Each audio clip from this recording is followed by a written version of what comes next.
Assalamualaikum warahmatullahi wabarakatuh. Alhamdulillahirabbil alamin. Alhamdulillah alladzi arsala rasulahu bil huda wa dinil haqq liyudhhirahu 'ala dini kullihi wa kafa billahi shahida. Allahumma shalli wa sallim ala sayyidina Muhammad wa ala sayyidina Muhammad. Amma ba'da. Bapak Ibu yang saya hormati,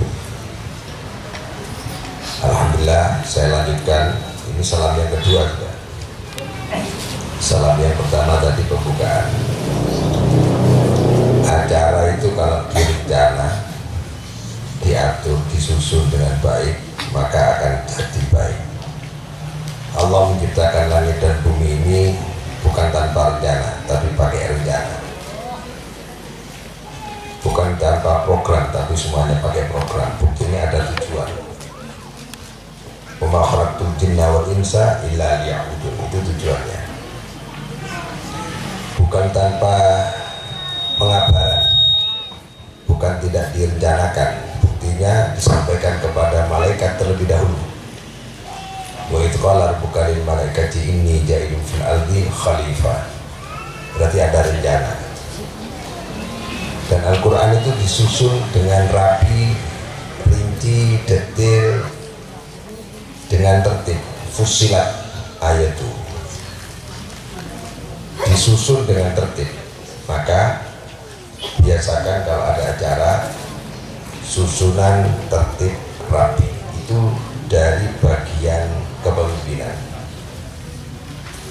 Karena saya ini latar belakangnya aktif di dunia politik kepemimpinan daerah, maka saya ingin dan mengimpikan anak-anak santri ini jadi pemimpin. Bukan hanya pandai, karena orang pandai belum tentu memiliki jiwa kepemimpinan. Pembicara yang bagus, yang mampu mempengaruhi orang lain, belum tentu dia punya jiwa kepemimpinan. Jiwa kepemimpinan itu tidak diajarkan, tapi dilatih. Jiwa kepemimpinan itu sebenarnya bukan produk sekolah, tapi dia produk karunia dari Allah Subhanahu wa Ta'ala. Maka berbahagialah kalau punya anak memiliki jiwa kepemimpinan. Seperti apa jiwa kepemimpinan? Nomor satu, pemimpin itu siap menanggung seluruh persoalan dan beban orang lain. Dan dia merasakan sulitnya orang lain. Dia bahagia kalau melihat orang lain bahagia. Dia suka melayani. Dia suka memfasilitasi. Dia gemar untuk memahami. Terus wong Jawa, lek ana wong kudanan ke ana payung. Lek ana wong kudanan ke ana payung, ana panasan ke ana payung.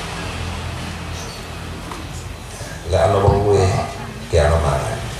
Itu pemimpin. Nah, mental Quran itu mental kepemimpinan.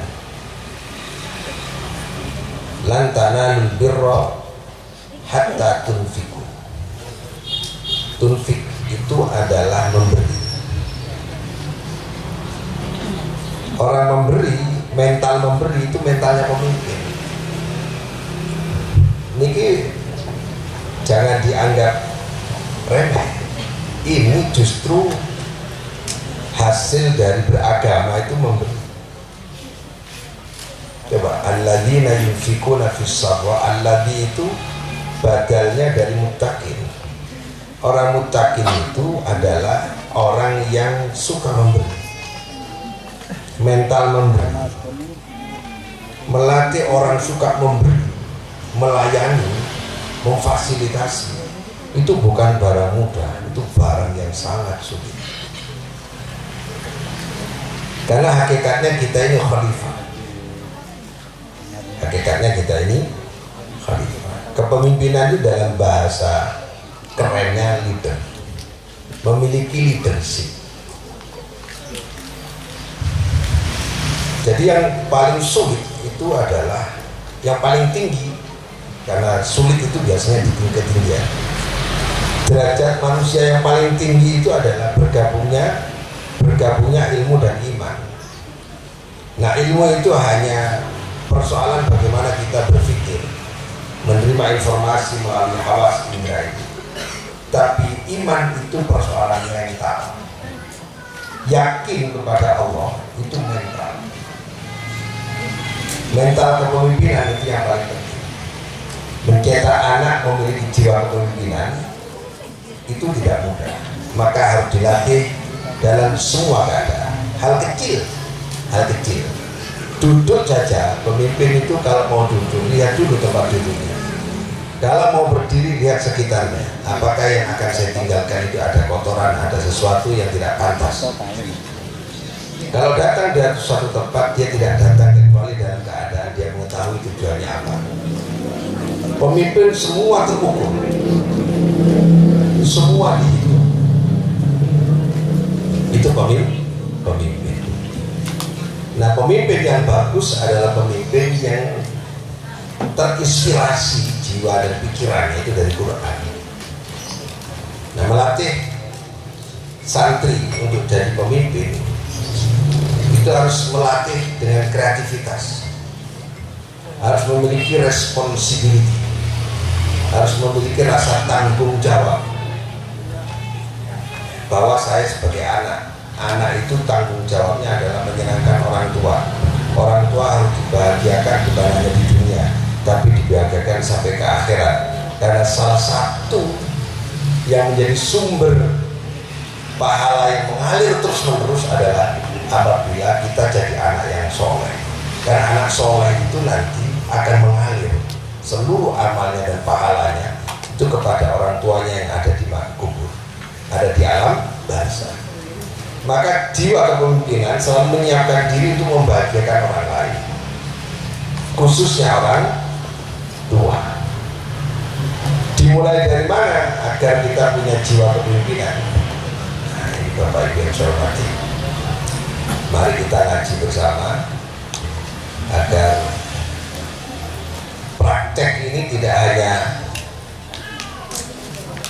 didengar kemudian dilihat, tapi harus sampai kepada dirasakan. Kenapa Pondok Al-Dzikra ini setiap anak saya suruh maju ke depan untuk bicara, untuk memiliki kemampuan public speaking? Karena di situ ada sistem pengelolaan diri. Ramadan itu menahan, maknanya imsakun, al-imsak, menahan.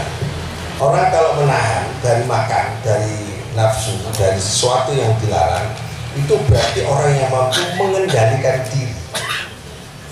Orang yang mampu mengendalikan diri berarti orang yang mampu mengelola diri. Orang yang mampu mengelola diri berarti mampu mengelola kehidupan. Nah, bicara di depan orang lain, seperti saya ini lagi bicara ini saya harus mampu mengelola pikiran saya, hati saya, termasuk body language saya, tangan, kaki, duduk saya di depan jenengan ini saya harus olah. Nah, kemampuan mengelola itu salah satu dari latihan kepemimpinan. Jadi jangan dianggap bahwa ya kalau hanya maju begitu saya bisa. Bukan persoalan bisa, tapi persoalan bagaimana mengelola. Jadi khotib itu tidak mudah. Khotib dengan ceramah itu beda. Khutbah dan ceramah itu beda. Karena ketika jadi khotib, dia harus mampu mengelola dirinya bahwa ini acaranya adalah acara formal, masuk wilayah ibadah yang tidak boleh melakukan kegiatan lain kecuali rukun khutbahnya, wajib khutbahnya, dan sunnah-sunnahnya harus terpenuhi semua. Dan perkataan, pilihan-pilihan kata harus berkaitan dengan ketakwaan. Itu bukan barang mudah. Nah, untuk itu maka itu harus punya jiwa kepemimpinan. Latihannya bicara di depan itu. Tanya sama bapaknya Pak Tugiman tadi itu. Bicara di depan itu tadi nggak siap atau siap tadi Pak Tugiman? Nggak siap. Kalau nggak siap berdiri itu pasti gitu. Apa yang saya bicarakan itu dikelola di sini, dikelola di sini, dikelola di sini. Akhirnya singkat saja. Yang penting mohon maaf apabila suku kupuh pulau itu singkat tuh. suku gubuk kula menawi boten menyenangkan, mengenakan penjenengan sedaya kula nyuwun agung pangapunten. Selesai. Nah, untuk sampai mengatakan seperti itu kalau agak grogi nggak bisa keluar. Jadi orang yang memiliki leadership, memiliki jiwa kepemimpinan itu harus mampu mengendalikan diri. Caranya adalah salah satunya anak-anak itu dilatih untuk tampil di depan. Maka harusnya masjid-masjid, musola-musola itu memberi ruang cukup bagi anak-anak muda untuk jadi imam masjid yang bacaannya bagus. Jangan didominasi orang tua-tua terus. Anak-anak muda yang bacanya bagus di Timur Tengah, di beberapa negara itu tampil di depan jadi imam. Dan itu membangun jiwa kepemimpinan. Kapan latihannya anak-anak ini kalau nggak diberi ruang dan waktu? Jadi khotib. Nah itu, ya. Untuk itu maka saya selalu dalam setiap kesempatan kayak gini ini anak-anak saya tampilkan. Agar apa? Agar dia terbiasa bicara di hadapan orang begini, Pak. Kalau nggak mampu ngelola emosi, itu bisa blank. Jadi nggak kelihatan matahari, nggak kelihatan bulan, nggak kelihatan karpet, nggak kelihatan orang gelap. Sehingga yang mau dibicarakan nggak ada. Bubar kosong saja. Pak Tugiman, Aldi ini anak keberapa? Anak kedua. Coba Aldi mana? Ahmadi. Tes. Langsung. Ngaji ini malu nih. Ini anak pemalu, tertutup, nggak pernah jagongan dengan. Seandainya dibayar itu nggak mau bicara. Tapi alhamdulillah dipowokson. Karena ini acara di tempatmu, ayahnya ingin lihat kamu bicara di depan orang lain, hasilnya ngaji, berbahagia. Jadi saya wanita sound system ini ben nggak berbani, langsung blong. Bila awakmu pintar langsung blong. Tidak perlu sesuatu pengajian mana. Nah, yang bagus, ya bagus. Mulai, ayo. Kamu yang ngaji, ojo merem. Saudara Muhammad. Assalamualaikum warahmatullahi wabarakatuh. Alhamdulillah rabbil alamin, wassalatu wassalamu ala asrofil anbiya'i wal mursalin sayyidina Muhammadin wa ala alihi wa sahbihi ajmain, amma ba'd. Para jemaah yang dirahmati Allah, terima kasih telah mensempatkan diri untuk datang pada pengajian Ahad pagi ini, maupun halal bihalal, dan terutama untuk Abi Wahyudi, terima kasih telah memberikan saya kesempatan untuk tampil pada pengajian Ahad pagi ini. Tarik nafas.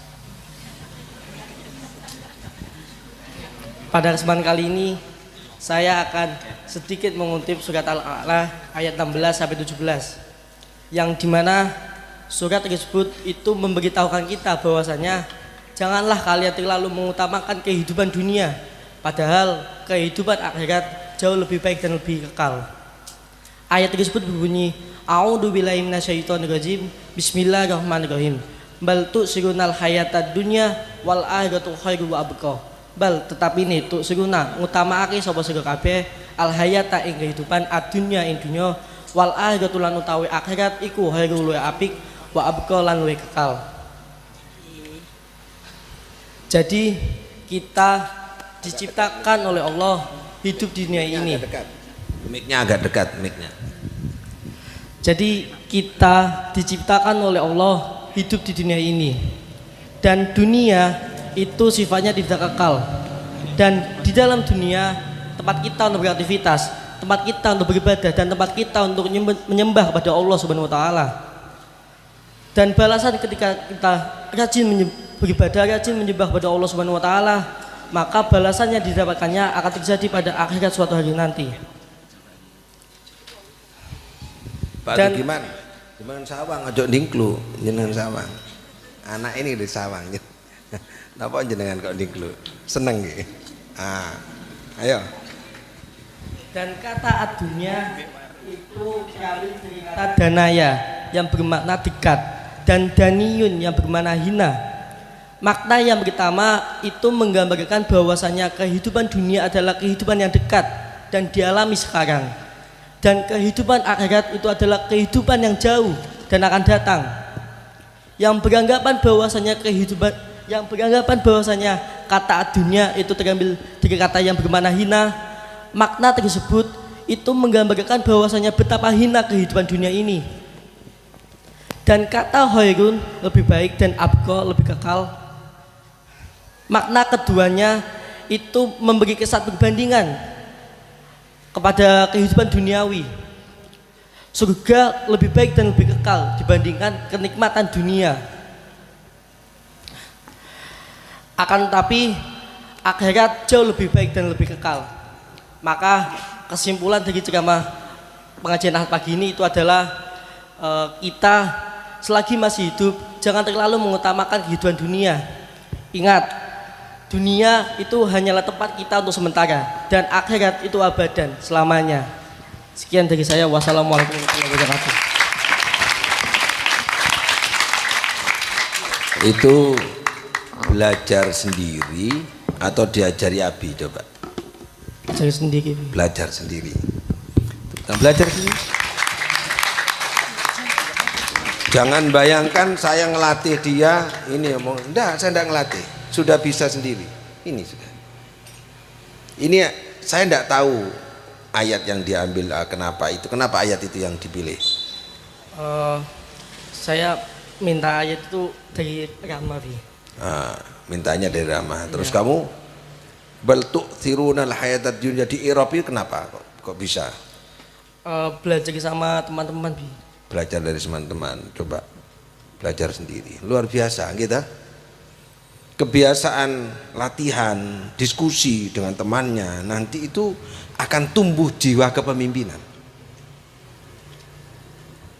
Tidak menggantungkan dengan guru saja, tapi sudah mampu mandiri. Ini saya sampaikan ke Bapak Ibu biar tahu bahwa anak harus dilatih mandiri dan berani. Dan Aldi ini baru pertama kali ini insya Allah ngomong di depan orang ya. Iya. Nah, makanya keringetnya sak jagung-jagung. Nah. Ya baru pertama ya. Nerdek tadi. Iya Bi. Nah, mau yang kedua nanti? Ya siap. Ya tepuk tangan sekali lagi. Nah. Ya dah, duduk. Nah, salim sama abahnya itu. Nanti kamu pulang dikasih sangu itu.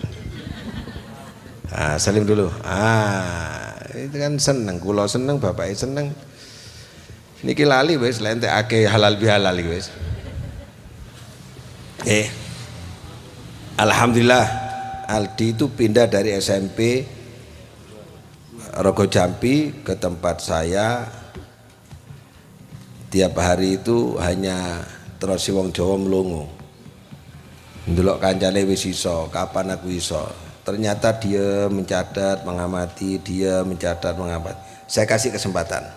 Mohon maaf Pak, ini saya suruh ceramah sekarang ini baru kemarin. Kamu besok ceramah. Siapkan besok. Tadi pagi saya tanya, sudah siap? Siap. Oh, ternyata alhamdulillah. Itu salah satu latihan jiwa kepemimpinan. Bapak Ibu yang saya hormati, ada pertanyaan. Kenapa orang yang ahli ibadah, yang suka ngaji itu kok banyak yang nggak kaya? Wong sing nggak tahu ngaji, nggak percaya mbek Allah itu sugih, gitu Pak. Iso keliling dunia, iso keliling Indonesia, bojone ayu-ayu, nginyis ngono. Irunge kurang bangir dibangir nang Singapura. Ke Vietnam, ke Thailand, saya lihat di TikTok luar biasa itu. Di mana letak keadilan Allah itu? Anak kita yang ngaji di pondok, baca Quran, kadang kita kesulitan ekonomi, agak terlambat. Sementara orang-orang yang tidak menekuni kajian-kajian Quran, hartanya diperoleh dengan mudah, cepat. Saya punya teman ini, teman saya mantan anggota DPR ini. Dulu KSP-nya berapa Pak? 4 ya Pak. DPR posisi yang terhormat. Saya buat cerita sampai ikhlas ya. Sakniki nembel ban, nembel sendiri di pinggir jalan. Ini Pak Muhyi ini, Pak Haji Muhyi ini, teman jenengan. Ini teman saya, satu ruangan di DPR sama saya. Kenapa beliau tetap ngaji? Nah itu jawabannya. Ternyata keadilan Allah bukan terletak kepada banyaknya harta. Keadilan Allah bukan terletak kepada banyaknya harta, cepatnya memperoleh harta atau lambatnya memperoleh harta. Keadilan Allah itu terletak kepada kebahagiaan. Belum tentu orang itu yang kaya itu bahagia dan tenang hatinya. Jadi keadilan Allah, hadirnya Allah pada jiwa yang tenang, bukan pada orang yang punya atau orang yang nggak punya, tapi orang yang memiliki jiwa yang tenang. Huwallazi anzala sakinata fi qulubil mu'minin. Datangnya ketenangan itu dari Allah. Tapi kalau kalian jenengan kalau mau bekerja keras, banting tulang, insya Allah kaya. Sunatullahnya, Bapak Ibu yang saya hormati, kalau kita ingin sukses dunia, orientasinya orientasi dunia saja. Pokok mikir dunia, insya Allah sugih. Karena janji Allah begitu. Barang siapa menghendaki kehidupan dunia, wazinataha dan perhiasan dunia, nuwaffi ilaihim a'malahum fiha. Allah nuruti, mengabulkan apa yang menjadi cita-cita dan keinginannya. Orientasi kita menentukan masa depan kita. Kalau kita hidup di dunia orientasinya pingin kaya, insya Allah dikayakan oleh Allah. Wa hum fiha la yubkhasun. Mereka yang berorientasi kepada kehidupan dunia saja ada sajanya ya, itu tidak akan mendapatkan kerugian apa-apa,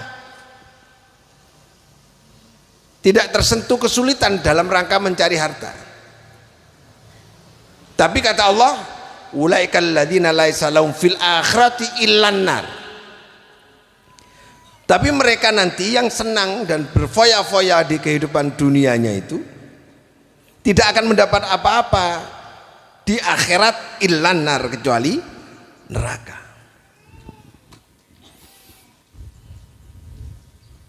Wa habita ma sana'u fiha wa batilum ma kanu ya'malun. Dan apa yang dia pernah kerjakan di dunia itu terhapus, tidak tercatat dan batal, tidak berbekas. Di akhirat kosong, dia tidak punya tiket masuk surga. Itu letak keadilan Allah. Jadi letak keadilan Allah bukan pada kepemilikan, bukan pada posisi, ya. Tetapi letak keadilan Allah itu pada keadilannya pada ketenangan. Siapa yang tenang, itu berarti yang dekat dengan Allah Subhanahu wa taala. Karena orang yang tenang itu nggak akan perlu mendaftar, nggak perlu meminta. untuk masuk surga, karena dia akan dipanggil oleh Allah, dimasukkan surga. Ya ayyatuhan nafsul mutmainnah, hei jiwa yang tenang, hei jiwa yang tentram, tiket masuk surga agar diawe kali Allah niku itu adalah tiketnya ketenangan. Nah, tenang ini mahal, Pak, karena tenang tidak menempel kepada kekayaan dan tidak berbekas kepada kemiskinan. Dia berada di hatinya orang mukmin. Itu letak keadilan Allah. Irji'i ila rabbiki radiyatan mardiyah. Kesini, kau ridho, aku ridho. Fadkhuli fi ibadi, masuklah kamu ke sini, hei hambaku. Wadkhuli jannati, masuklah kamu ke surga. Masuk surga disuruh oleh Allah, bukan kehendak kita, bahkan kehendak Allah Subhanahu wa ta'ala. Mahal. Nah, ini oleh karena itu Bapak Ibu yang saya hormati, maka raihlah ketenangan. Pertanyaannya, gimana cara meraih ketenangan? Kata sakinah, sakana, ya, sakinah itu hasil dari perbuatan sakana, tapi sakana itu bukan hasil perbuatan dirinya. Jadi kalau ada orang mengerjakan sesuatu, hasilnya apa? Sakinah. Sakana itu siapa yang melakukan? Manusia. Tapi yang membuat dia itu jadi tenang siapa? Allah Subhanahu wa ta'ala. Maka sakana sebagai kata kerja fi'il madi itu bermakna menjadi tenang. Siapa yang menjadikan tenang? Allah Subhanahu wa ta'ala, bukan kita. Nah, bagaimana cara kita bisa menjadi tenang? Pertanyaannya ini. Jawabannya adalah dipilih oleh Allah. Siapa orang yang dipilih oleh Allah? Orang yang dikehendaki Allah. Siapa orang yang dikehendaki Allah? Orang yang mendapat hidayah dari Allah Subhanahu wa ta'ala. Siapa yang mendapat hidayah dari Allah Subhanahu wa ta'ala? Orang yang dekat dan menjalankan serta tidak ragu dengan Al-Quran. Imma ya'tiyannakum minni hudan faman tabi'a hudaya fala khaufun alaihim walahum yahzanun. Ketika Nabi Adam diturunkan ke bumi, maka Allah menginformasikan nanti anak Adam itu akan mendapatkan Al-Quran sebagai hudan. Faman tabi'a hudaya, barang siapa yang mengikuti hudan ini, Al-Quran ini, la khaufun alaihim walahum yahzanun. Dicabut oleh Allah Subhanahu wa ta'ala rasa ragu, rasa bimbangnya tidak ada bermukim di hatinya. Karena orang yang tidak tenang itu adalah orang yang ragu, orang yang khawatir dalam hidup. Orang yang susah itu tiang seng mamang, yang nggak yakin bahwa wal akhiratu khairul laka minal ula, bahwa dunia ini tidak lebih baik daripada akhirat. Yang lebih baik itu akhirat. Kebahagiaan dunia ini kalau dibandingkan dengan akhirat, maka bukan 1 banding 10, bukan 1 banding 100. Tidak terbayangkan, tidak tergambarkan bagaimana kita sebelum makan itu sudah merasakan nikmat. Kalau kita ingin makan apel di surga, kalau kita ingin makan apel di surga, kretek, ingin rasa apa saja akan terkabulkan dan tidak ada habisnya, kekal, tak terbayangkan, tak tergambarkan. Maka Bapak Ibu yang saya hormati, jangan sekali-kali ragu setiap langkah-langkah kita yang merupakan bagian dari faman tabi'a hudaya, mengikuti Al-Quran itu tidak dibalas oleh Allah. Pasti dibalas oleh Allah, tapi persoalannya bisa jadi balasannya di akhirat. Nah, kita tidak, kita maunya mintanya instan, berbuat sekarang dibalas sekarang. Sholat dibuat transaksi untuk kaya. Sholat itu transaksi untuk dapat sertifikat masuk surga. Seandainya orang sholat itu tidak kaya hari ini, harus yakin bahwa setiap orang yang sholat itu pasti masuk surga. Nah mintanya enggak ya, sholat saiki, tahajud saiki, terus besok badi ini saat ini petiane ini sing dadi masalah teng mriku. Akhirnya sholatnya transaksional. Bapak Ibu yang saya hormati, itu ketenangan. Tenang itu keadilan dari Allah. Duwe anak sakit sujud kali Allah Subhanahu wa taala itu jenengan harus tenang nih. 1 juta sampai 1,5 juta yang dikeluarkan untuk anak jangan jadi beban. Jangan jadi beban. Karena 1 juta sampai 1,5 juta atau 2 juta besok itu gantinya luar biasa.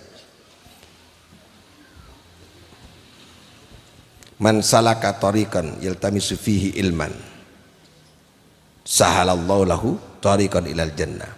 Barang siapa yang dia menempuh jalan dan jalan yang ditempuhnya itu adalah jalan untuk mendapatkan ilmu, maka Allah akan mempermudah jalan untuk masuk surga. Siapa itu? Anak yang ngaji, anak yang memfasilitasi dia ngaji, orang yang ngajar ngaji, orang yang membiayai orang yang ngaji. Itu janji Allah adalah akan mendapatkan kemudahan jalan menuju surga. Yakin buatan? Yakin? Nah, yakin. Jangan mengeluh, karena mengeluh itu akan merusak ketenangan. Nah caranya ya apa Bapak Ibu yang saya hormati, agar kita mampu meraih ketenangan, faman tabi'a hudaya, agar kula kalian jenengan saged nderek ngikuti apa yang dikehendaki oleh Al-Qur'an. Al-Qur'an itu apa? Al-Qur'an itu wahyu. Wahyu itu apa? Wahyu itu informasi cepat yang rahasia, yang gaib, yang tidak dapat terdeteksi, berupa ilmu, hudan, petunjuk, syifa, berupa rahmah, dan berisi definisi-definisi kehidupan kepada para rasul, kepada orang yang terpilih yang dikehendaki oleh Allah, baik itu kepada lil anbiya maupun li ghairil anbiya, yang sifatnya cepat. Tua wahyu. Nah, ngeten. Ada wahyu yang oleh Allah diberikan kepada hewan.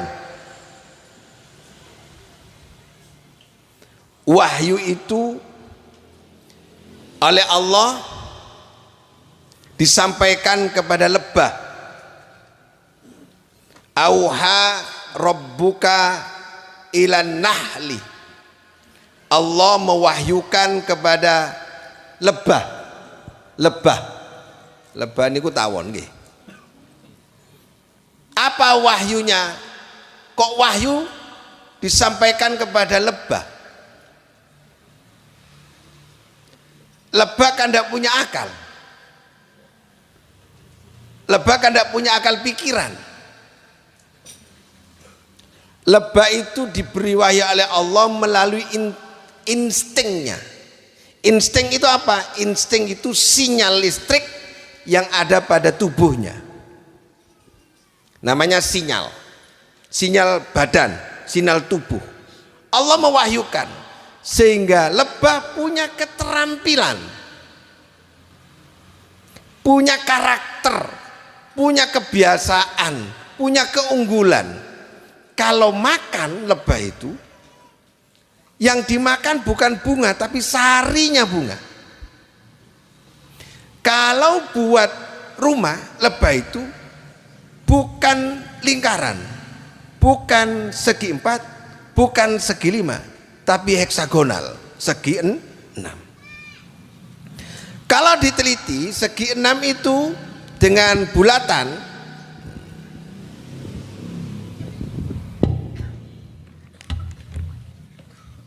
ini awet keblor ya.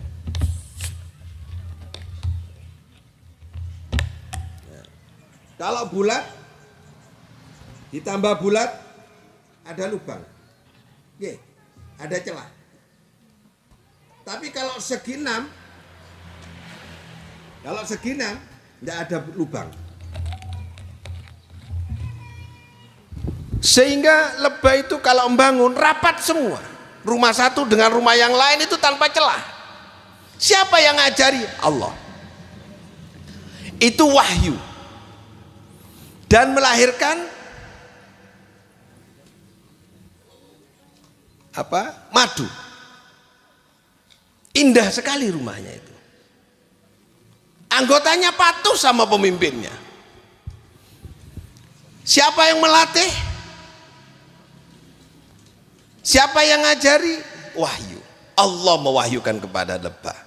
Sehingga sinyal kehidupan lebah pada tubuhnya itu adalah gerakan-gerakan wahyu. Tak ulangi, itu gerakan-gerakan wahyu. Melekat pada dirinya menjadi karakter dan menjadi kebiasaannya.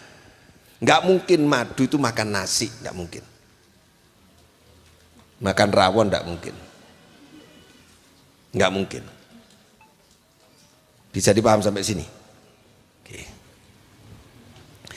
Wahyu itu akhirnya melekat pada diri lebah. Sementara Allah Subhanahu wa taala juga mewahyukan kepada Nabi besar Muhammad sallallahu alaihi wasallam dan kepada para nabi yang lain, termasuk sahabatnya Nabi. Awhaitu ilal hawariyin. Allah mewahyukan kepada sahabat-sahabat Nabi Isa. Siapa yang akan mendampingi aku?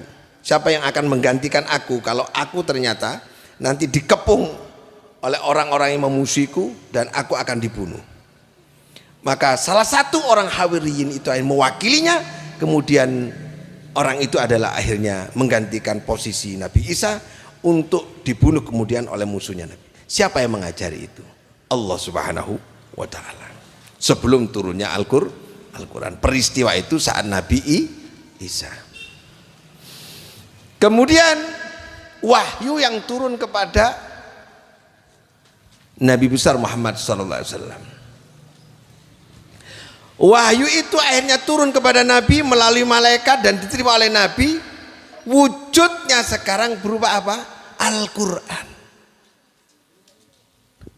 Wahyu itu produknya menjadi Al-Quran. Masuk kepada diri Nabi dan masuk kepada sahabat Nabi melalui intuisinya, ruh, jiwa, kecerdasannya. Bukan pada sinyal badannya, tapi melalui ruhnya. Produk itu kemudian jadilah Al-Quran. Berarti Al-Quran itu di luar diri kita. Ada di luar ini. Nih, ada di luar. Anggap ini Al-Quran, ada di luar. Kalau tadi wahyu yang turun ke lebah itu melekat pada tubuhnya, sehingga karakter lebah itu karakter wahyu. Bagaimana dengan kita yang wahyu itu turun kepada Nabi Muhammad, yang menyatu dengan diri Nabi Muhammad, menyatu. Wa may yantiqu anil hawa in huwa illa wahyu yuha. Tidaklah apa yang diucapkan Nabi, sikap Nabi, perbuatan Nabi itu kecuali wahyu. Berarti wahyu itu menyatu dengan diri Nabi Muhammad. Maka Nabi Muhammad akhlaknya adalah Al-Quran, karena khuluquhul Quran. Sampai sini bisa dipahami. Kenapa Nabi Muhammad itu mulia? Karena akhlaknya Al-Quran, pribadinya Quran, pikirannya Quran, ucapannya Quran, sikapnya Quran, keputusannya keputusan Al-Quran, yaitu wahyu. Akhirnya wujud dari teks berupa Quran ini merupakan formalnya dari sikap Nabi besar Muhammad sallallahu alaihi wasallam. Manifestasi dari Al-Qur'an itulah Kanjeng Nabi Muhammad sallallahu alaihi wasallam. Wujud dari perilaku Quran itu yaitu Nabi Muhammad sallallahu alaihi wasallam. Kita terpisah jauh dengan Nabi. Maka untuk menghubungnya dengan bacaan sholawat, kita ingin dekat dengan Nabi dan ingin dekat dengan wahyu dan akan menyatu wahyu itu. Bagaimana caranya agar wahyu itu menyatu dengan kita? 1, harus dibaca. 2, harus difahami. 3, juga harus dihafalkan. 4, harus kemudian mengerti dan kemudian diamalkan. Tentu harus diyakini. Kalau kita sudah tidak ragu dengan Al-Quran, lalu Al-Quran itu diajarkan setiap hari di pondok pesantren, diterima oleh kita sebagai pengajaran wahyu, dan kemudian kita menghafalkan, memahami, lalu kita ikuti seluruh pikiran-pikiran kita ini terinspirasi dari Al-Quran, maka sesungguhnya kita telah menyatu dengan Al-Quran. Orang yang menyatu dengan Quran, maka itulah orang yang mendapatkan ketenangan. Nabi tidak pernah susah diancam. Nabi tidak pernah susah dalam hidup dalam keadaan miskin. Nabi tidak susah karena diperintah menikah dengan orang yang usianya lebih tua. Nabi tidak pernah susah karena diusir dari Mekah. Kenapa? Dicabut kesusahan itu, dicabut beban itu, karena yang diamalkan adalah Al-Qur'an. Alam nashrah laka sadrak wa wada'na anka wizrak. Orang yang luas dadanya maka akan dicabut beban hidupnya oleh Allah Subhanahu wa taala. Coba kita praktek pakai itu. Itu kalau nggak luas dadanya Pak Muhyi dari DPR terus kemudian bekerja tambal ban, jebol Pak. Gak jebol jantungnya tok, jebol pikirannya. Karena luas. Walaupun hidup dalam keadaan apa saja, beliau dalam keadaan tenang. Konsep Quran. Konsep Quran. Yakin gak dengan Al-Quran? Kalau kita yakin dengan Al-Quran, konsepnya apa? Memberi, bukan meminta. Alladzina yunfikuna fis sarra, yunfikun berarti memberi. Kalau memberi harus punya. Kalau punya harus apa? Harus kaya. Kalau kaya harus apa? Harus kerja. Jadi bekerja itu ibadah, konsep Quran. Agar kita punya. Kalau sudah punya, agar kita memberi. Kalau sudah memberi, berarti konsepnya konsep Quran. Bukan hanya sholat. Sekali lagi, bukan hanya sholat. Kerja itu ibadah. Cari duit itu ibadah. Kemudian duitnya digunakan untuk infak, sedekah, itu ibadah. Enak kalau pakai Quran. Orang-orang yang dekat dengan Al-Quran la khaufun walahum yahzanun. Mudah-mudahan anak-anak ini dilatih oleh kita dekat dengan Al-Quran. Bukan hanya menghafal orang yang dekat itu. Kalau dekat hanya menghafal nggak cukup, harus memahami. Bukan hanya memahami, harus menghayati. Bukan hanya memahami dan menghayati, harus mengamalkan. Bukan hanya mengamalkan, tapi harus menyebarluaskan. Bukan hanya menyebarluaskan, tapi menghidup-hidupkan Quran dalam setiap kesempatan apapun. Kita ngaji seperti ini apakah ada kaitannya dengan Al-Quran? Ada. Karena Al-Quran menyampaikan yarfa'illahu alladhina amanu minkum walladhina utul ilma derajat. Orang berilmu itu derajatnya tinggi, orang beriman derajatnya tinggi. Wala taqfu ma laysa laka bihi ilm. Janganlah kamu bertindak kecuali dengan ilmu. Berarti menuntut ilmu adalah perintah Al-Quran. At-ta'lim wa ta'allum, perintah Quran. Mendengar pengajian begini perintah Quran. Fattaqullaha mastata'tum wasma'u wa ati'u. Mendengar hal-hal baik itu perintah Quran. Patuh terhadap kebaikan itu perintah Quran. Jawablah semua sisi kehidupan ini dengan Al-Quran. Pertanyaannya, gimana caranya belajar Al-Quran? Apakah fardu ain? Tidak, itu fardunya fardu kifayah. Pokoknya ada yang bisa mengajar, yang belum bisa belajar. Sudah dapat semua. Wah, ini kalau fardu ain bisa dosa semua kita. Fardu kifayah, anak-anak kita jangan sampai tidak memahami Al-Quran. Jangan hanya cuma menghafal Quran. Enak, nyaman. Coba kalau pakai konsep Quran, nikah bukan beban. Nikah itu pintu dapat rezeki. Wa ankihul ayama minkum wassalihina min ibadikum wa imaikum iyakunu fuqara yughnihimullahu min fadli. Coba pakai konsep Quran. Kalau kamu dalam keadaan miskin, kamu menikah, Allah tanggung jawab akan memberikan kekayaan. Nah, saya yang nikah tidak diniati itu, diniati cuma menyalurkan syahwat dan diniati untuk mendapatkan yang cantik takut diambil orang lain. Coba niatnya itu niat karena ini perintah Quran.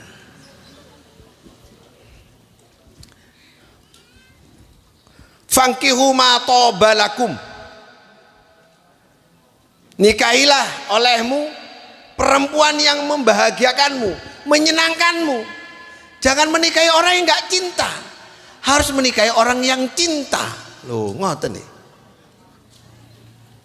Iki santri-santri, ono arek wedok gak seneng nang awakmu, gak menyenangkan kamu, jangan dinikahi, nggak ada ruwet malah. Tapi kalau dia menyenangkan, wajahnya menyenangkan, sikapnya menyenangkan, ilmunya menyenangkan, sikapnya menyenangkan, iki lek wis diceritani cinta lak ruwet jagongan terus. Langsung bisik-bisik. Nah, nyebut Habibah, zikri nyebut cinta. Nah, ini kan semalai. Nah, ini setrume banter. Arek santri ini lek diomongin cinta setrume banter. Allahumma sholli ala Muhammad. Ben gak kebanteran setrume iki. Sinten malih sing mriki sing gak tahu tampil, sinten malih? Yang ibunya Raffi. Faris orang mana? Anak mana? Daniel mana? Nah, coba. Nah. Daniel rumahnya mana? Sini. Ayo sini kamu maju. Gen. Iki lek diterusno kaboten nih ngajine alon-alon sih. Saged ditampi nggih? Jangan ragu, Pak. Ngene, kula wingi cerita kali ke Anwar ngeten. Enten pertanyaan ngeten. Ya napa bi prakteke terus. Duduk sini dulu. Nah, duduk sini, duduk dulu. Nah, sik. Pak, Bu niki prakteke nggih. Iki prakteke nang Anwis. Iku sing kepanasan pindah ini. Ah. Cantai mudura malah tak aguncek.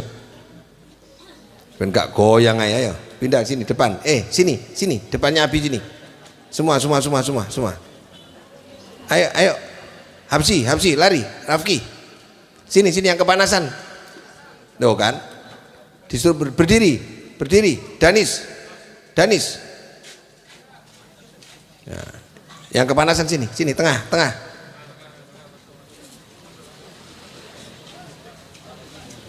Gini. Terus cepet. Nah.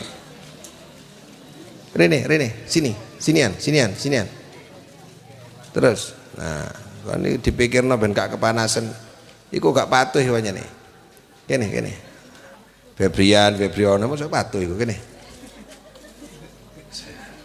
gini, rinian.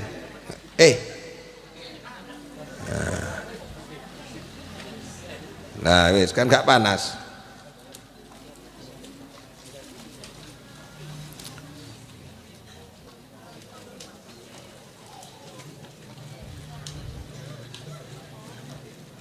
Bapak Ibu yang saya hormati, ada orang ngajar. Niki cerita kula kali Yai Anwar. Ada orang ngajar Quran, ada orang ngajar tentang kehidupan, ada orang ngajar tentang ilmu. Terus dikei duit, gaji lah, ngoten nggih, honor lah, penghasilan lah. Ini jangan sampai jadi ukuran. Wes, apa nih? Sudah biar sini. Ini jangan sampai jadi ukuran. Kalau mengukur keberhasilan kita ngajar, minta imbalan uang yang kita terima, sementara Allah nanti akan mengganti orang-orang yang berkorban untuk dunia pendidikan. Satu contoh dunia pendidikan, orang-orang yang berkorban waktu, orang-orang yang berkorban dengan duitnya, ngajar ngaji, ngajar Quran. Kalau sampai sedih karena tidak dapat imbalan, awas, hati-hati. Allah mengatakan bahwa orang yang mau berkorban untuk kepentingan agama itu, janji Allah, innallaha ashtara minal mu'minin amwalahum wa anfusahum bi anna lahumul jannah, diganti surga. Nggak ada bandingnya.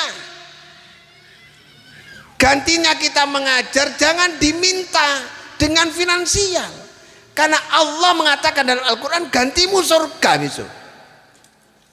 Kalau itu yakin akan membawa ketenangan. Tapi kalau ngajar, kalau berbuat, minta imbalan, ngersulo, tidak akan ada ketenangan. Tapi kalau pakai konsep Quran, akan ada ketenangan. Ini yang saya rasakan. Bangun pondok, ngajar ngaji, kadang-kadang ganggu santrinya, agak ruwet, angel ngature. Itu bagian transaksi kita dengan Allah yang nanti akan diganti surga. Bisa diterima? Bisa paham? Yang ngaji juga demikian. Kesulitanmu ngajar, kesulitanmu belajar, capekmu belajar, capekmu mendengarkan ilmu, jangan diukur nanti saya jadi apa. Apakah ini akan mengantarkan kamu jadi pejabat? Apakah akan mengantarkan kamu jadi kaya? Bukan itu ukurannya. Yang sudah pasti dari Allah, bi anna lahumul jannah, gantinya surga. Itu dulu yang pasti itu. Kalau surga sudah kita yakini, dunia akan kita dapatkan. Bisa dipahami? Nggih? Ngoten nggih? Nah, ini butuh keyakinan ini. Butuh keyakinan. Kalau nggak yakin nggak bisa ngersulo. Saya ini pernah bangun pondok, hidup 2 tahun di dalam pondok itu, tapi saya harus terusir dari pondok itu. Kenapa saya bisa nerima? Karena saya yakin bahwa seluruh yang saya lakukan dulu dan saya niatkan sudah dicatat oleh Allah Subhanahu wa taala. Saya nggak dapatkan barangnya, tapi insya Allah saya sudah dapatkan sesuatu yang dijanjikan oleh Allah Subhanahu wa taala. Itu kalau nggak dimodali dengan keyakinan, bisa gegeran, nggak mari-mari. Nah itu, kalau enggak kita nggak akan dapat ketenangan. Allahumma sholli ala Muhammad. Nah, saya ingin selingan Daniel. Alhamdulillahirabbil alamin. Assalatu wassalamu. Ha iku gak tepat. Al-ha. Niki kudu ngajari lah niki. Antara ha mbek ha iku beda. Mbek ha itu. Ha itu kho. Ha. Al-ha. Ayo. Alhamdulillahirabbil alamin. Assalatu wassalamu ala asrofil anbiya'i wal mursalin Sayyidina wa maulana Muhammadin wa ala ali wa sahbihi ajmain. Amma ba'du. Para jamaah yang saya hormati, di sini saya ingin mempresentasikan surah Al-Luqman ayat 18. Bismillahirrahmanirrahim. Wala tusair khaddaka linnasi wala tamsi fil ardi marahan. Innallaha la yuhibbu kulla mukhtalin fakhurin. Wala tusair lan ojo nglengos sapa sira khaddaka ing pipene sira linnasi maring manusia. Wala tamsi lan ojo mlaku sapa sira fil ardi ing dalam bumi marahan hale sombong. Innallaha setuhune Allah la yuhibbu ora seneng sapa Allah kulla mukhtalin ing saben-saben ing tiap-tiap wong kang sombong fakurin kang tumeka tur kang tumeka.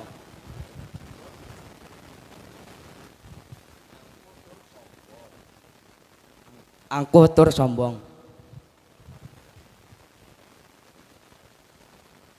Dalam ayat ini dia memiliki dua larangan.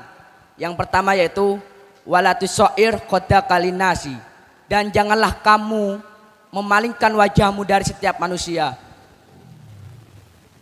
Selain memalingkan wajah, itu sama saja kita cuek terhadap orang lain. Dalam dunia ini kita tidak bisa yang namanya lepas dari bantuan orang lain.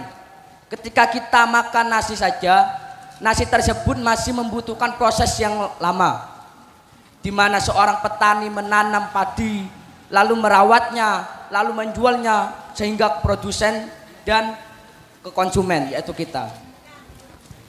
Itu larangan pertama.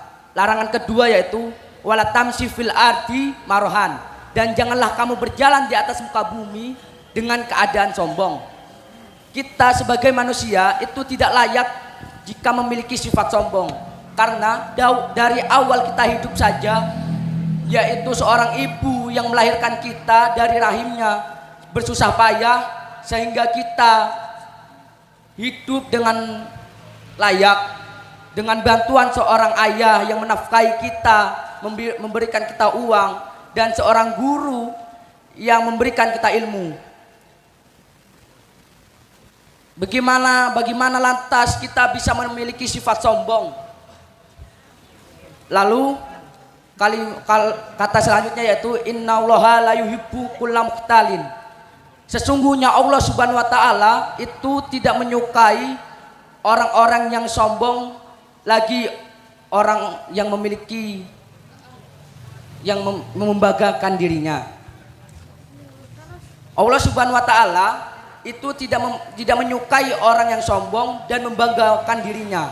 Membanggakan dirinya itu sama saja dengan sombong.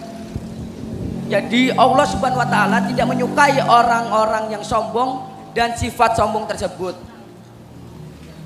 Kita memiliki sifat sombong dari awal saja itu kita sudah membutuhkan bantuan orang lain, sehingga mati saja kita masih membutuhkan bantuan orang lain, yaitu memandikan, menyolatkan, lalu menguburkan kita.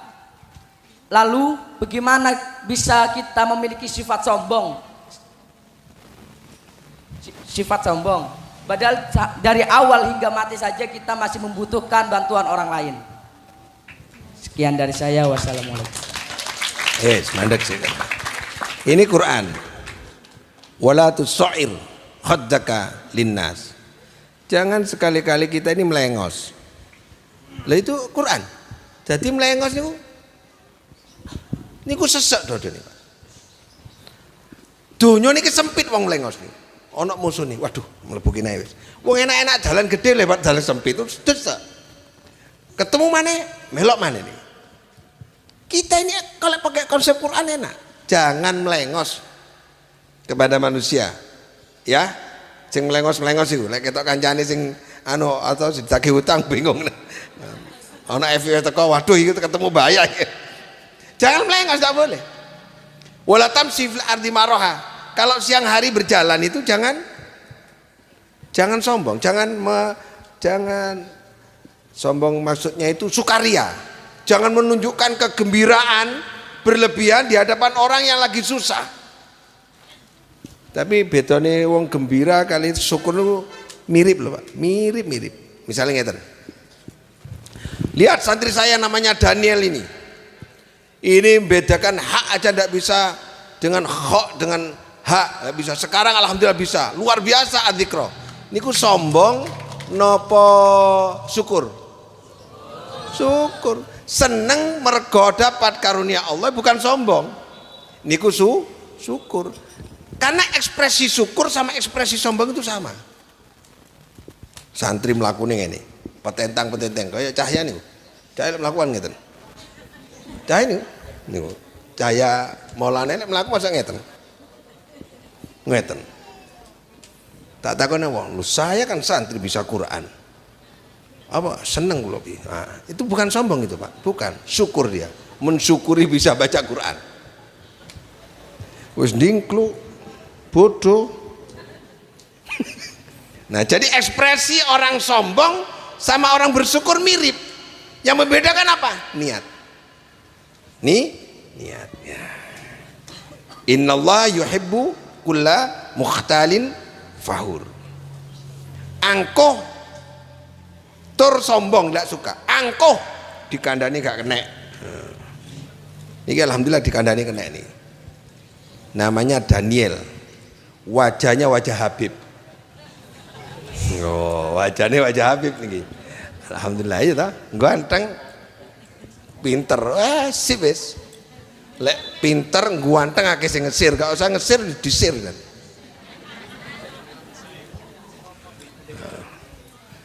Pinter maki pinter terus lagi gak api ya gak api ya sip. Daniel ibunya di mana? Oh ada lah niku seneng napa mboten jenengan? Seneng. Nah kayak ana dhuwit engko niki wajahnya kok iso koyo Arab napa koyo napa Bu? Ganteng nggih. Nah, wes sing pinter ya. Tepuk tangan untuk Daniel. Nah. Coba Al-Qur'an kalau diamalkan. Ya ayyuhalladzina amanu ijtanibu katsiran minadh-dhon. Inna ba'dadh-dhonni itsmun. Orang beriman, jauhilah kebiasaan dzon, curiga. Gak boleh. Yang boleh curiga polisi. Nah, boleh. Kalau polisi boleh, gak curiga, malingnya gak ketangkep kok. Nggih. Inna ba'dha niku sebagian. Inna ba'dha dzanni ismun. Sebagian curiga itu dosa. Berarti sebagian lain boleh. Kalau ada orang datang, gak kenal sampean, gak tahu orangnya, gak kenal orangnya, ketuk pintu, gak ada suami, ibu sendirian, jangan diterima. Harus dicurigai, ini bisa jadi orang jahat. Gak apa-apa. Gak apa-apa. Karena sebagian curiga itu dosa, sebagian boleh. Konsep Quran jadi. Ya ayyuhalladzina amanu, hei orang yang beriman, la yashar qaumun min qaumin. Jangan suka ngolok-ngolok. Loh enak kan lek Quran? Kelompok lain jangan suka ngolok-ngolok, beres pun. Nah, ini kalau konsep Quran. Rafi, niku ibu wis noleh aku wis, ibu Rafi. Ini Bundi Rafi, Pak Umar, kemana Pak Umar? Nah, Rafi sini. Rafi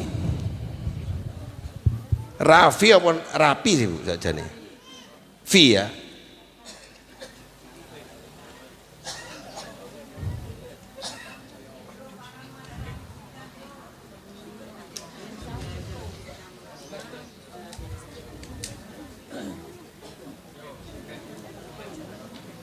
Ya, Rofi.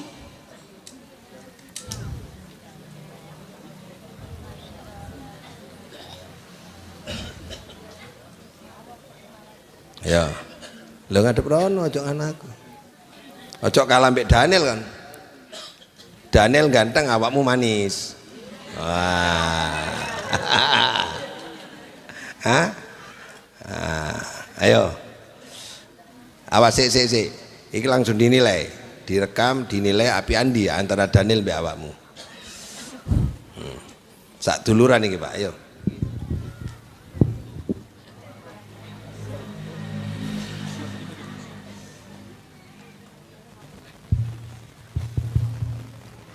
Assalamualaikum warahmatullahi wabarakatuh.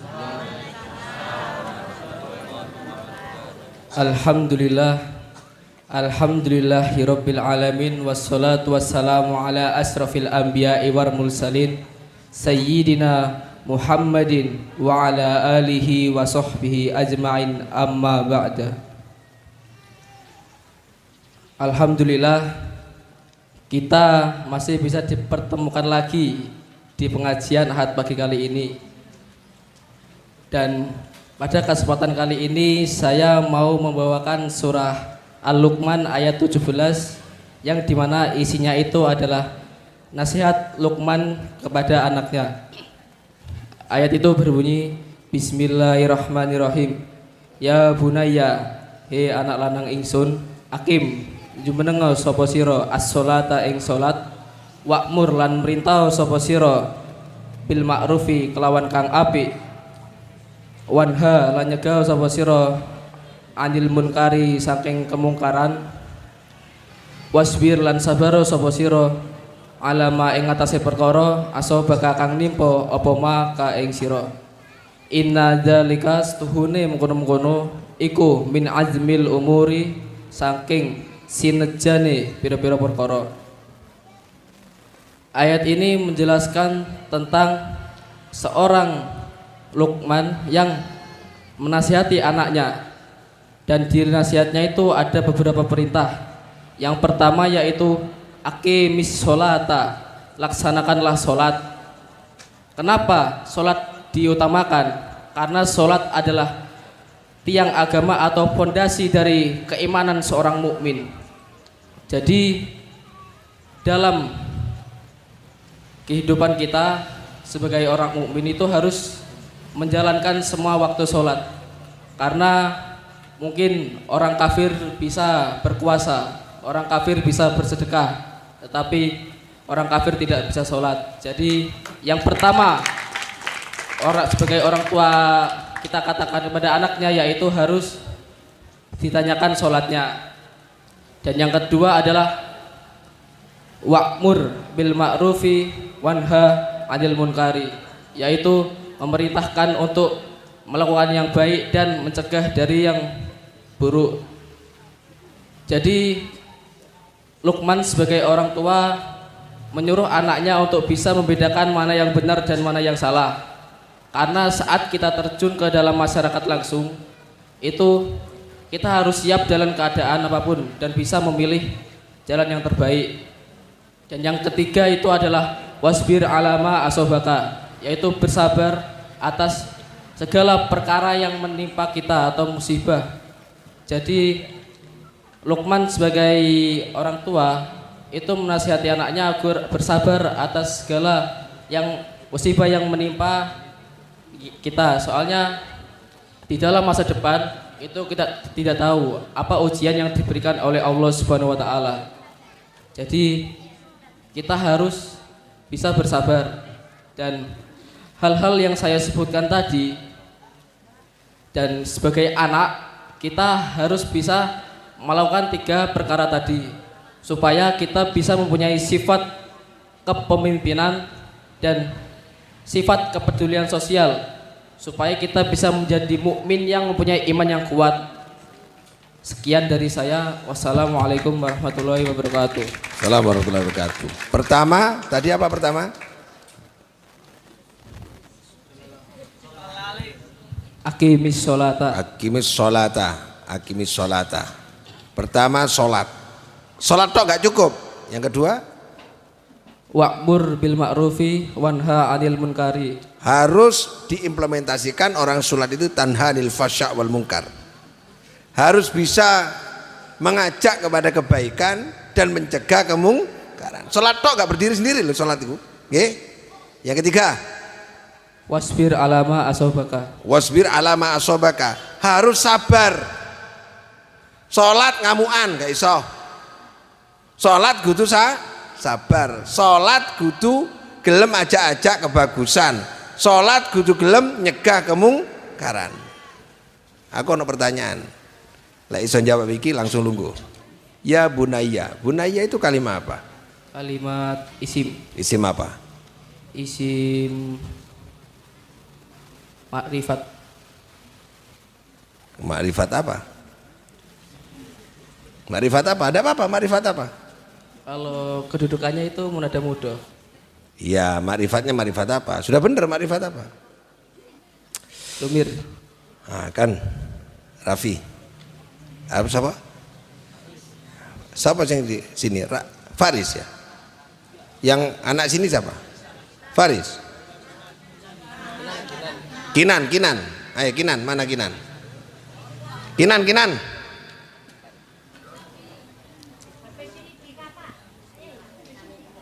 Ayo. Gak iso berarti.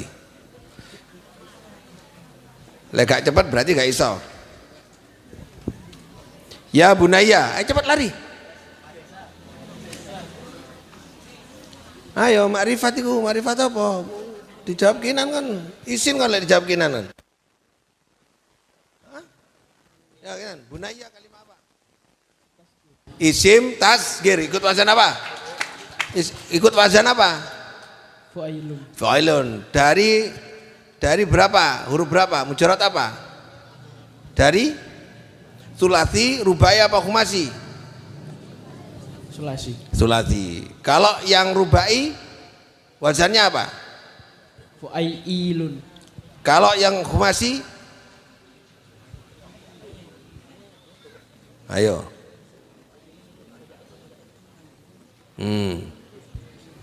Nah, kalau gitu maknamu bener nggak mau? Ayo, cekel naik lagi. Ya bunaya maknanya apa mau? Anak lanang. Loh, terus bener nggak itu? Salah, yang bener? Arek cilikku. Arek cilikku. Nah, ayo. Maknanya. Ayo, sing tepak. Siapa selain Kinan? Mahesa nih Mahesa. Mana Mahesa?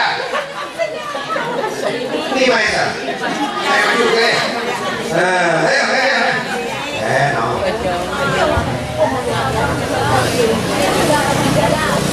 Ya bunaya. Bunaya kalimat apa? Isim apa? Makrifat apa lagi kau? Makrifat apa namanya? Loh, makrifat apa? Ukur. Hah? Siapa sih kirimannya? Rama. Ayo Rama. Nggak ada mau butuh. Silakan ke sana. Bunaya. Assalamualaikum warahmatullahi wabarakatuh. Jadi lafadz bunaya itu ia terambil dari akar kata ibnu. Nah, kemudian ia itu bersigot isim mustaq yang isim tasghir. Nah, isim tasghir ini sedang kita pelajari oleh santriwan-santriwati di podcast kami, bahwasanya isim tasghir itu adalah suatu kalimat isim yang untuk meremehkan atau mengecilkan suatu zat yang zatnya itu derajatnya tinggi. Jadi isim tasghir itu wazannya yang pertama yang sulasi itu ada fu'ailun. Nah, bunayyun itu yang mengikuti wazan fu'ailun. Kemudian yang terdiri dari rubai itu wazannya fu'ailun. Nah, yang terakhir yang khumasi itu wazannya terbentuk dari fu'ailun. Kalau itu bunaya itu kalimat apa? Selain tasghir. Nah, kira apa kalimat? Makrifat. Kalimat apa? Julukan. Tiga.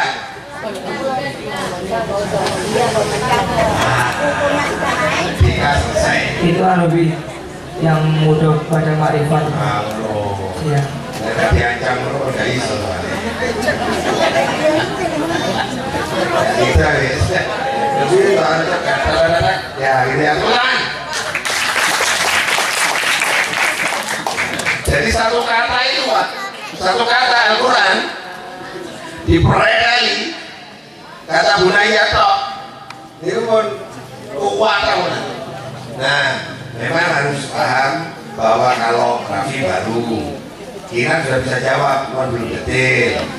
Ya kalau Maisa luar biasa sudah bisa menjawab. Walaupun ditanya Cici, jawabannya anak nggak tahu. Sebenarnya benar, jawabannya benar. Cuman salah jawabnya, bukan salah tempat, bukan salah jawab. Kalau lama sudah hampir sempurna jawabannya. Nah detail seperti itu. Coba bayangkan satu kata dalam Al-Quran dipelajari seperti itu. Kira-kira anak masuk surga nggak? Yakin anak masuk surga? Bapak ibunya masuk surga nggak? Yakin, yakin. Pokoknya yakin kalau ada yang masuk surga. Uangnya lah belajar bunaya asal ibnun binun atau ibnun itu kalau di tasbih dia bunayun. Belajar Quran. Oke. Alhamdulillah ini. Foto berapa? Bisa kabeh kan? Ya. Ya, mana itu lakukan. Bapak Ibu yang saya hormati, masih ada lagi yang dari sini? Tidak sering tampil juga.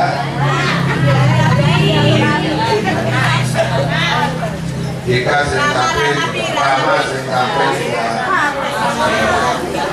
Oke. Bapak Ibu yang saya hormati, saya punya program khusus untuk anak-anak. Nanti kelompoknya Dika, Damar, Rama, Febriono, Adam, Gatan, apa lagi itu? Ryan, Amin, Dinda, Rita, Ayu, Fiona, Java, itu akan kita programkan. Pokoknya Bapak Ibu itu ikhlas manut kula mawon tak dadi kiai ya. Nggih, dipun saja Pak. Dika ini sudah berlalu Pak. Dika ini sudah ngaji balako, Rama sudah ngaji balako. Yang lain persiapan dari Ustaz. Karena ini jadi kiai, calon kiainya ini. Nah, yang lainnya calon Ustaz nanti kalau sudah mampu, kita ini dimutok bisa jadi kiai, insyaallah. Oke. Coba berdiri yang saya suruh namanya tadi.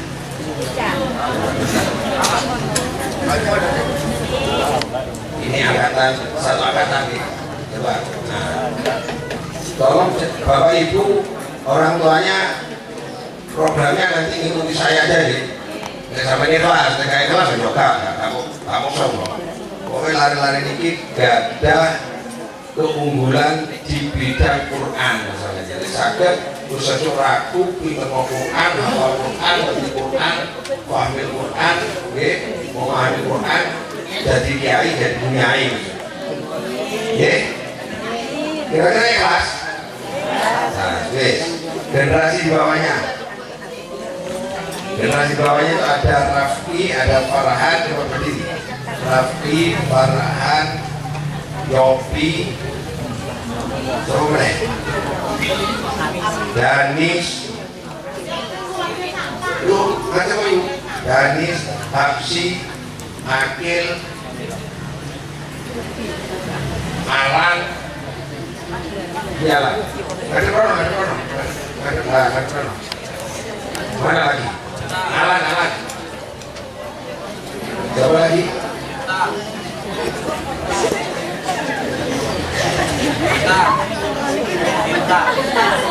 Sama?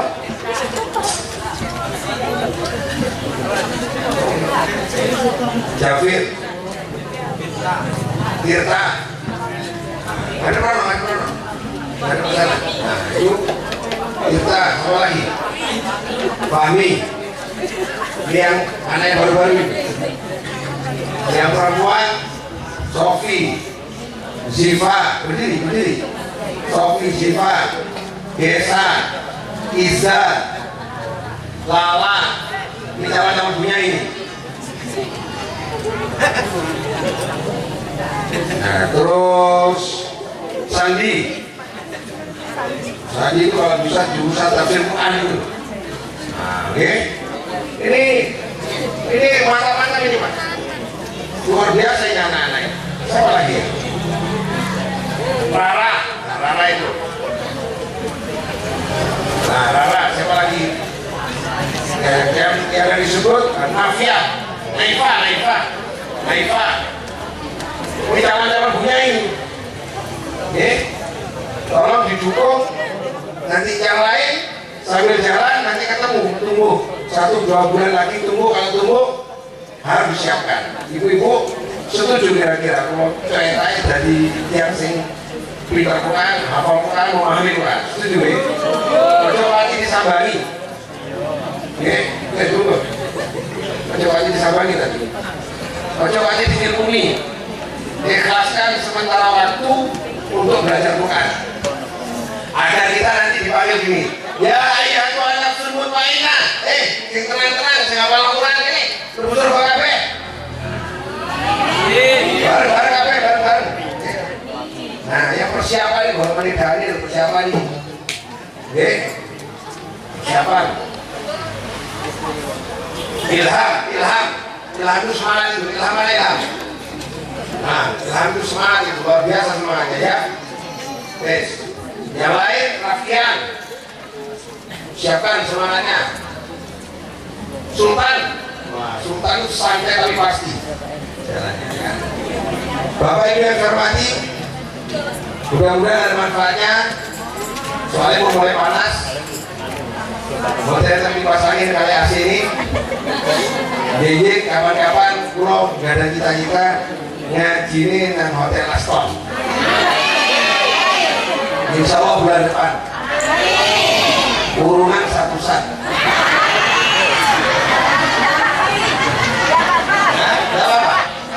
Kurungan satu-sat. Soalnya daerah Aston itu 100, itu satu tempatnya sama nani.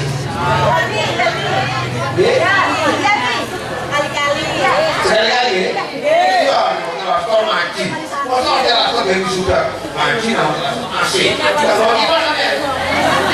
Supaya apa yang gua nunggu kok? Kertas-kertas yang gimana? Pantai. Siap kira-kira? Nah, ini pun. Gak usah terong, gak usah karpet, enak kok Hotel Aston. Kesir kira-kira. Bun, kamu kadang diberi manfaat. Saya kepanasan, mlebu surga.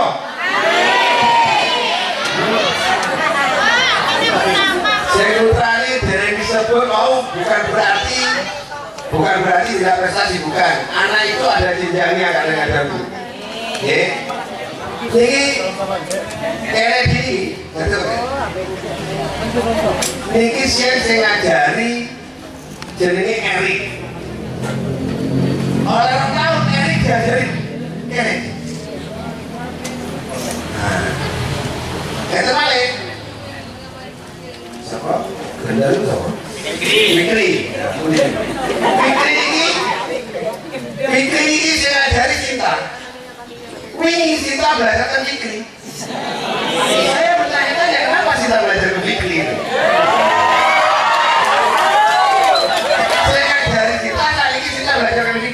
Jadi jangan dianggap anak yang bisa sekarang nggak disalib. Kadang-kadang kita serangan kita ini Abi nggak tahu apa kita ini.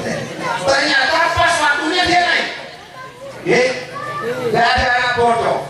Hanya masalah futuh saja. Keterbukanya hati dan pikiran. Mudah-mudahan doa sampean 3 pokoknya.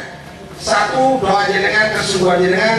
2 santri dan kesungguhan kami di pondok pesantren. Kalau tidak berjalan bersama, insya Allah anak-anak jadi semua. Amin. Mari kita bacakan Fatihah, mudah-mudahan berkah semuanya. Al-Fatihah.